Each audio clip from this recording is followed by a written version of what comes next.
Hi, it's Brittany Landfear.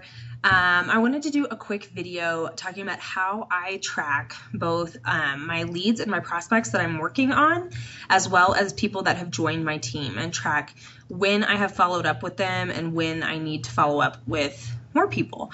This is one of the trickier things I think for people to get the hang of as their business is growing. As you're starting out and you're just talking to a handful of people, maybe it's easy enough to track that. But what I'm going to show you, I've actually done since the very beginning. I developed this as soon as I started working the business and have found it very, very helpful as my business and prospect list has continued to grow. So I'm going to show you the spreadsheet that I use. I am an accountant, so I love spreadsheets, but I'm going to make this available on the team page if you want to kind of adapt this for yourself. I'm going to share my screen here.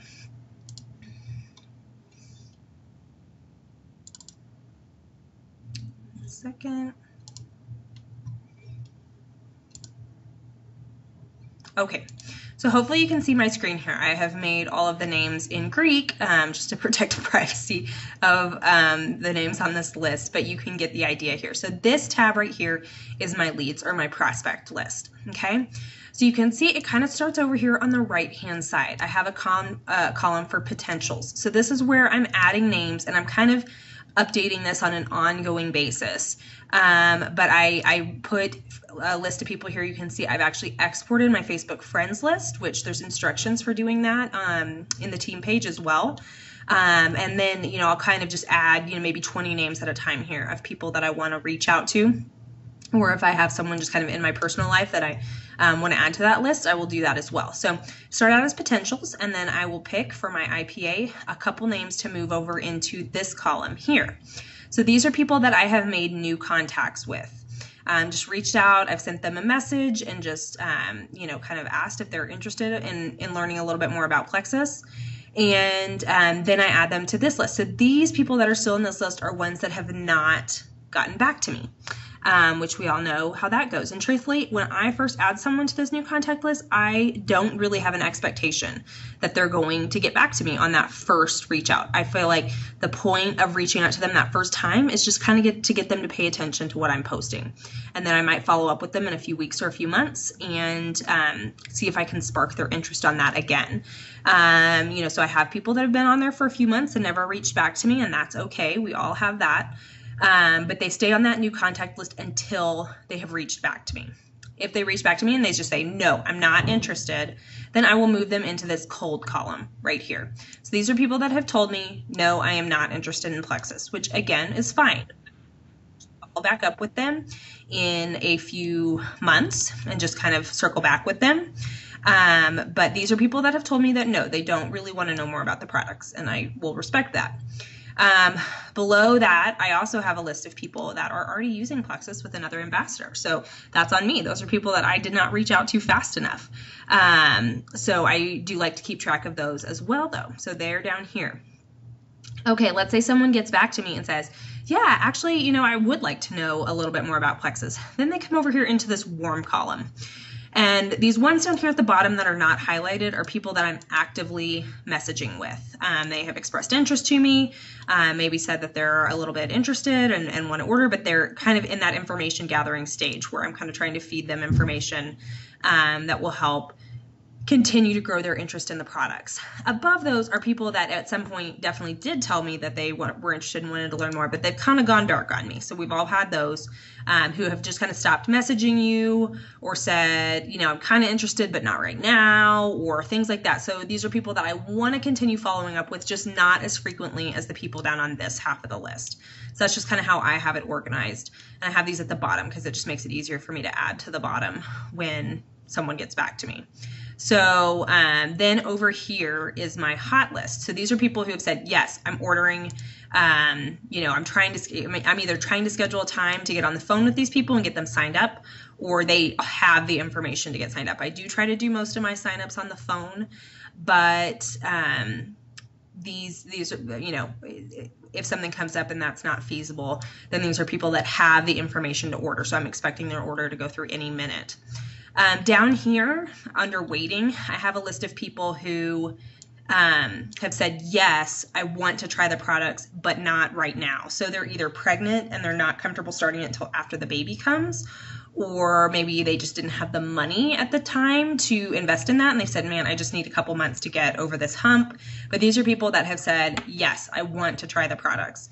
And so I have them down there because they will eventually hopefully turn into people on my team, but they just haven't quite at this point.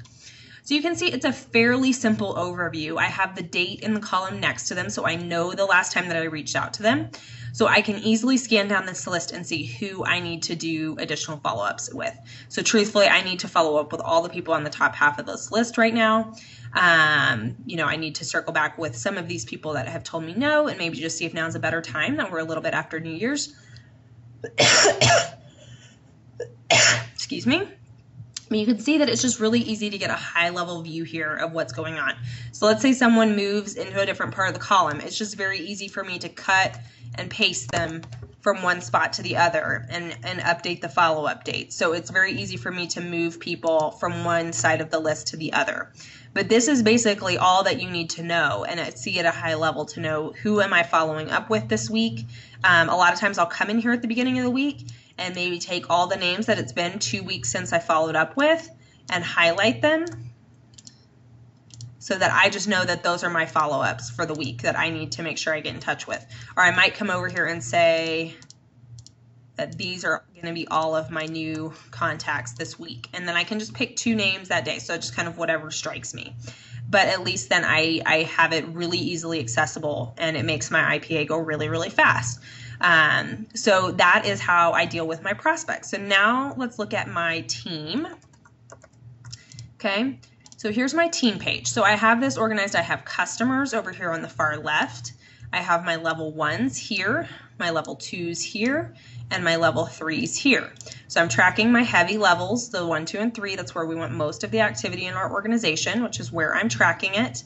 And you can see that I kind of have it, all my level 1s here. And then if I have level 2s under that person, then I'll make those next to and under their name so that I can kind of see who they belong to, basically, if they're not my joins. But then here I'll have the date that they started their products as well as the date that I followed up with them last. This month I have, and I'll kind of go in and do some highlighting as the month goes. The greens are people that have already ordered and I already have points for the month because I'm trying to keep track of that. Blues are people that I need to be following up with this week. So, you know, I'll kind of change the highlighting depending, but I can kind of keep track of it that way. But yeah, it's just, again, easy for me to kind of run down, you know, it's just easy to kind of scan this list and say, oh, geez, it's been a few weeks since I followed up with those people, or, you know, I need to follow up with her because she hasn't even started her products yet, or something like that. So anyways, that's really just kind of what I wanted to cover. Hopefully you kind of find that just a useful and somewhat simple way to kind of keep track of so that you can see everything in one screen. I know a lot of people will use a notebook or something else, which is fine, but I have found that it's really easy to keep this list nice and clean, since I can kind of just move people around as well as just get it all in one view.